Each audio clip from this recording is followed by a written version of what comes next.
anything. I was so strategic too. I was like, I need to leave now. I'm gonna get rained on.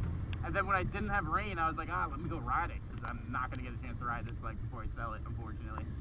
But that ride sufficed. That was pretty cool.